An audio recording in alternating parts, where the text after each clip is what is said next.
चलिए इसी बीच एक और बड़ी खबर आपको बता देते हैं। दिल्ली एनसीआर में मौसम ने अचानक करवट ले ली है। दिल्ली नोएडा में तेज बारिश शुरू हो चुकी है। झमाझम बारिश से लोगों को गर्मी से राहत मिल गई। तो दिल्ली वासियों के लिए बड़ी जानकारी है।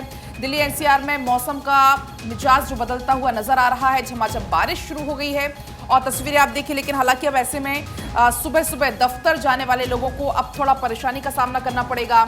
जाम की समस्या से दो चार होना पड़ेगा, क्योंकि बारिश शुरू होते ही दिल्ली एनसीआर में जाम की समस्या से भी परेशानी का सामना लोगों को करना पड़ता है। और ये तस्वीरें लगातार हम आपको दिखा रहे हैं। झमाझम बारिश का ये दौर शुरू हो चुका है। दिल्ली नोएडा में तेज बारिश, हालांकि जिस तरीके से लगातार बहुत तेज गर्मी पड़ रही थी, ह्यूमिडिटी बढ़ रही थी, उससे तो जरूर प्रिया राहत मिल जाएगी।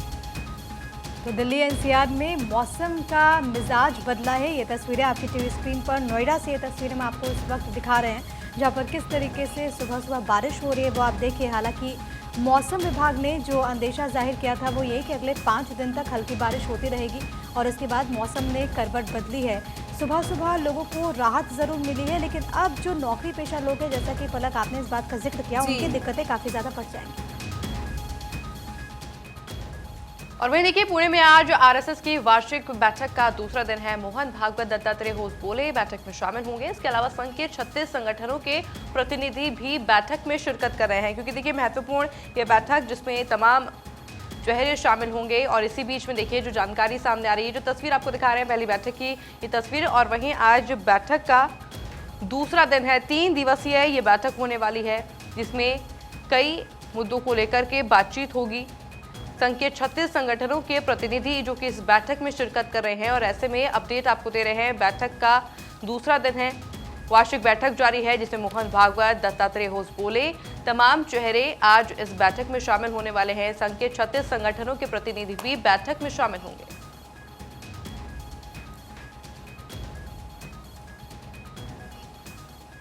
वहीं यूपी में वकीलों की हड़ताल खत्म हो चुकी है। आज से काम पर यूपी के तमाम वकील लौटेंगे। सरकार ने पूरी जो मांगे थी उनको करने का आश्वासन दिया है। हापुड़ की घटना पर वकील दरअसल प्रोटेस्ट कर रहे थे।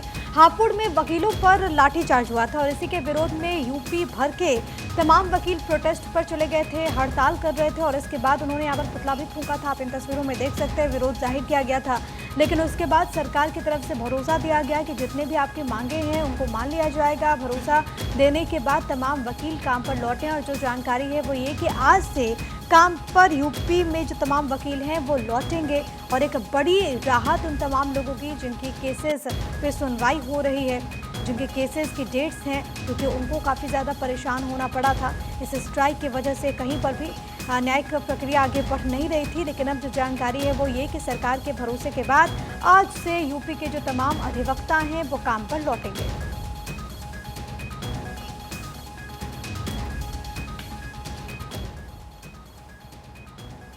और चलिए इस बीच बड़ी खबर है केरल से, जहां पर निपाह लगातार टेंशन बढ़ा रहा है। कोझिकोड में आज स्कूल बंद रहेंगे। स्कूल कॉलेजेस बंद करने का ये निर्णय लिया गया है।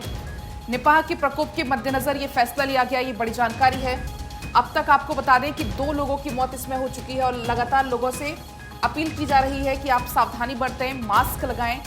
स्कूल कॉलेज बंद करने का भी यहाँ पर निर्णय ले लिया गया कि जिस तरीके से निपाह लगातार टेंशन बढ़ा रहा है, केसेस लगातार सामने आ रहे हैं और इसको देखते हुए ये फैसला लिया गया। साथ ही लोगों से अपील की जा रही है कि आप मास्क जरूर पहनें।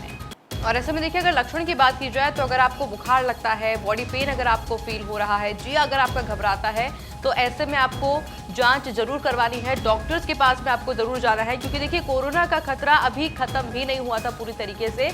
ऐसे में जो निपाह वायरस है इससे लोग डरे हुए हैं, सहमे हुए हैं, क्योंकि बड़ी बात यह है कि अब तक केरल में 2 लोगों की इस वजह से मौत हो चुकी है और अभी तक कोई दवाई या फिर वैक्सीन कही जाए तो कोई वैक्सीन अभी तक आई नहीं है जो कि इसका तोड़ निकाल सके।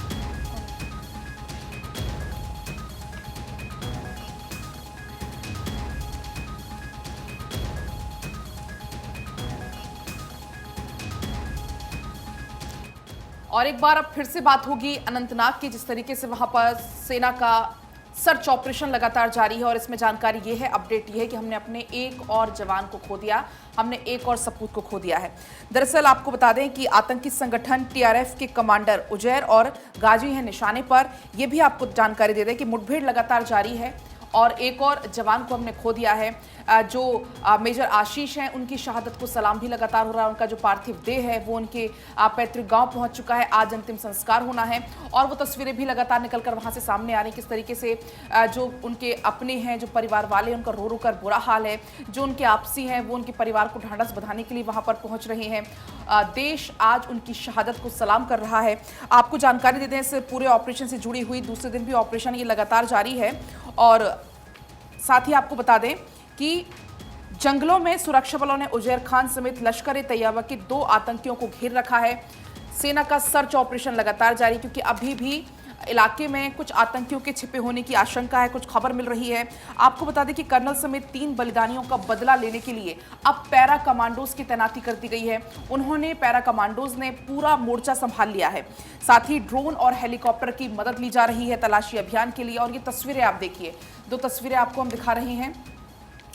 मेजर आशीष की शहादत को सलाम करते हुए ये तमाम वो लोग, ये तमाम वो नम आंखें यहाँ पर पहुंचे हुए थे। उनके घर की ये तस्वीरें आप देख रहे हैं। एक तरफ जहाँ पर उनके अपने, जो उनके परिवार वाले हैं, उनका रो रो कर किस तरीके से बहुत बुरा हाल हो चुका है, वो तस्वीरें भी आपको हम लगातार दिखा रहे हैं।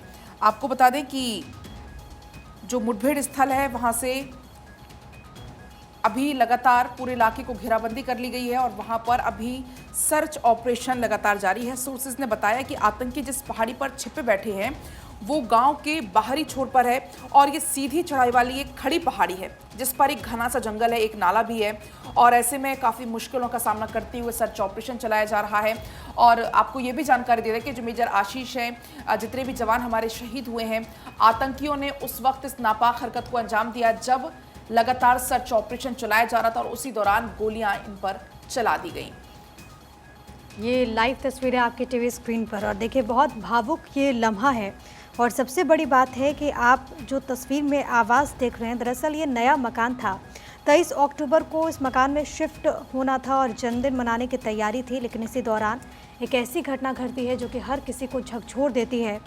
जब ये जानकारी उनके परिजनों को मिली तो उनका ये कहना था, माँ कमला और परिजनों का ये कहना था कि जीते जी तो बेटा सपनों के घर में नहीं आ पाया, अब उसका पार्थिव देह इसी घर में आएगा। ये तस्वीरें आप देख सकते हैं, पत्नी ज्योति का रो रो कर बुरा हाल है। लेकिन इसी दौरान एक शहीद की माँ कहती है कि मैंने शेर बेटे को जन्म दिया, मैं रोऊंगी क्यों, मैं सैल्यूट करूंगी। तो यही जवान के परिवार वाले होते हैं। और न केवल एक जवान देश सेवा में पूरी तत्परता के साथ लगता है, बल्कि उसके साथ उसका परिवार भी एक एक कदम पर उसका साथ देता है।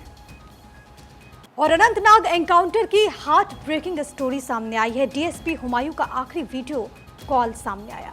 गोली लगते ही डीएसपी ने पत्नी को वीडियो कॉल किया था। पत्नी से कहा था कि गोली लगी है, शायद नहीं बच पाऊंगा। पत्नी से बोले थे डीएसपी, शायद ना बचूं, बेटे का ख्याल रखना। ये कैसी घटना है जो कि हर किसी को झकझोर देती है। पूरा देश इस वक्त गमज़दा है, लेकिन इस गम के बीच गुस्सा भी है, आक्रोश भी है और इससे जुड़ी हुई कई सारी जो अब तस्वीर है वो सामने आ रही है। और इसी बीच ये हार्ट ब्रेकिंग स्टोरी जिसको तमाम न्यूज़पेपर ने प्रमुखता से उठाया है, जिसमें शहीद अपने पत्नी को वीडियो कॉल करके कहता है कि शायद मैं ना बचूं। और शहीद की आखिरी तमन्ना अपनी पत्नी से जब वो इस बात का जिक्र करते हैं कि बेटे का ख्याल रखना, ये हर किसी को गमज़दा कर देगी। आयुषी, तो बिल्कुल इसी बीच देखिए एक बड़ी खबर का रुख कर लेते हैं। रियल टाइम में मिलेगा सुप्रीम कोर्ट का डेटा। एनजेडीजी पोर्टल से जल्द जोड़ा जाएगा सुप्रीम कोर्ट। और ऐसे में देखिए सुनवाई के दौरान सीजीआई ने इस बात की घोषणा भी कर दी है। प्रधानमंत्री मोदी ने सीजीआई के कदम की तारीफ की है। सुप्रीम कोर्ट और सीजेआई डीवाई चंद्रचूड़ का सराहनीय कदम है। प्रधानमंत्री नरेंद्र मोदी के द्वारा पलक ये कहा गया है। हाँ बिल्कुल, तो ये बड़ी जानकारी है। पीएम मोदी ने की सीजीआई के कदम की तारीफ, ये बड़ी जानकारी है। एनजेडीजी पोर्टल से जल्द जोड़ा जाएगा अब सुप्रीम कोर्ट। लगातार इस तरीके से जो कदम है वो आगे बढ़ाए जा रहे हैं। प्रधानमंत्री मोदी ने सीजीआई के कदम की काफ़ी तारीफ की है और सुप्रीम कोर्ट की और इसके अलावा सीजीआई डीवाई चंद्रचूड़ की सराहनीय कदम है प्रधानमंत्री मोदी की तरफ से, ये कहा गया। चलिए आगे बढ़ेंगे, एक और बड़ी खबर आपको बताएंगे। इसी बीच दागी नेताओं पर चुनाव लड़ने पर पाबंदी लगे। सुप्रीम कोर्ट में सांसद और विधायकों पर रिपोर्ट पेश। रिपोर्ट में 6 नहीं आजीवन पाबंदी की मांग। मानियों पर 5,133 क्रिमिनल केस लंबित हैं। इसके अलावा देश के 40% सांसदों पर क्रिमिनल केस हैं, 44% विधायकों पर क्रिमिनल केस दर्ज हैं, 28% मानियों पर हत्या और दुष्कर्म जैसे गंभीर मामले दर्ज हैं। तो तमाम न्यूज़पेपर्स ने इस खबर को भी बहुत प्रमुखता से उठाया है और दरअसल यहाँ पर पाबंदी लगाए जाने की मांग की गई है। सुप्रीम कोर्ट में सांसदों और विधायकों पर एक रिपोर्ट पेश किया गया और अक्सर चुनावों के वक्त पर हम देखते हैं कि कई सारे ऐसे माननीय बन जाते हैं जो कि काफ़ी दागदार हैं। रिपोर्ट में 6 नहीं आजीवन पाबंदी की मांग की गई और इसको लेकर अब देखना होगा कि आगे कैसे बढ़ा जाता है। लेकिन अब आगे खबरों में बढ़ते हुए मध्य प्रदेश में बाघों की मौत ने चिंता को बढ़ा दिया है। मध्य प्रदेश में 304 बाघों की मौत हुई है। पिछले 10 सालों में अगर हम देखें तो आंकड़ा लगातार बढ़ रहा है। पिछले 4 साल में प्रदेश में 134 बाघ हैं जिनकी मौत हो गई।